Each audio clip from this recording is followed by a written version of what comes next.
TV triple 9 news కి స్వాగతం.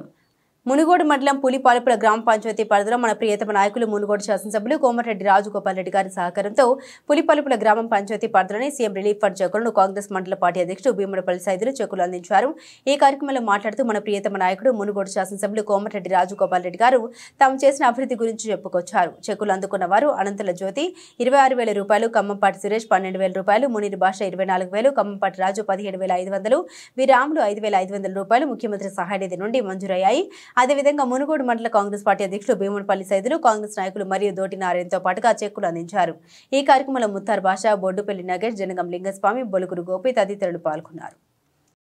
మన ప్రియతమ నాయకులు మునుగోడు శాసనసభ్యులు కోమటిరెడ్డి రాజగోపాల్ రెడ్డి గారి సహకారంతో సీఎం రిలీఫ్ ఫండ్ చెక్కులు మన మునుగోడు మండలంలోని ఈరోజు పులిపాలపుల గ్రామానికి 5 చెక్కులు రావడం జరిగింది. అదేవిధంగా గతంలో ఉన్న ప్రభుత్వాలు ఈ విధంగా చెక్కులు ఆపకుండా ఇవ్వడం జరగలేదు. మన ప్రియతమ నాయకులు మునుగోడు శాసనసభ్యులు కోమటిరెడ్డి రాజగోపాల్ రెడ్డి గారి సహకారంతో వచ్చిన ప్రతి చెక్కు కూడా లబ్ధిదారునికి అందడం జరుగుతూ ఉంది. అదేవిధంగా మన ప్రియతమ నాయకులు రాజగోపాల్ రెడ్డి గారి సహకారంతో మునుగోడు నియోజకవర్గాన్ని కూడా మంచి డెవలప్ చేస్తున్నాడు.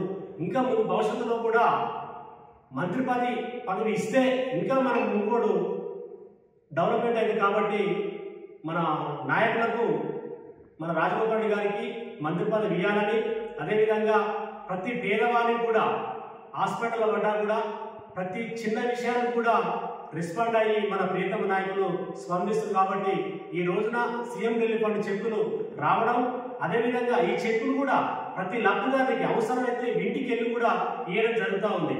అదేవిధంగా జనాలు కూడా చాలా సంతోషం వ్యక్తం చేస్తూ ఉన్నారు. ఎందుకంటే గతంలో ఉన్న ప్రభుత్వాలు చెక్కులు ఇవ్వాలంటే వచ్చిన కూడా రిటర్న్ అయిన కాలం ఉంది. కాబట్టి మన నాయకులు ఏం చెప్తున్నారంటే వచ్చిన చెక్కు ఏదైతే ఉన్నదో ఆ లోకల్ లీడర్లు కానీ మండల పార్టీ కానీ వాళ్ళ దృష్టి తీసుకుపోయి ఆ లబ్ధిదారు ఎవరైతే ఉన్నారో వాళ్ళ ఇంటికి అవసరమైతే పోయి కూడా మీరు చెక్కులు ఇవ్వాలని కూడా చెప్పడం జరుగుతూ ఉంది.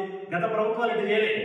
గతంలో ఉన్న ఎమ్మెల్యే గారు వచ్చిన చెక్కులు కూడా రిటర్న్ అయిపోయినాయి, లబ్ధిదారులు నష్టపోయారు.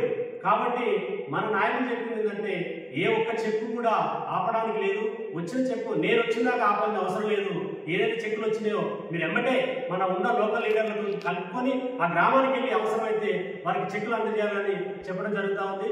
అదేవిధంగా మన మునుగోడు నియోజకవర్గం మంచి డెవలప్ కావాలంటే అతి త్వరలో మన నాయకుడికి మంత్రి పదవి ఇవ్వాలని కూడా మన మునుగోడు ప్రజలు కూడా అందరూ కోరుకోవడం జరుగుతూ ఉంది. ఓకేనా?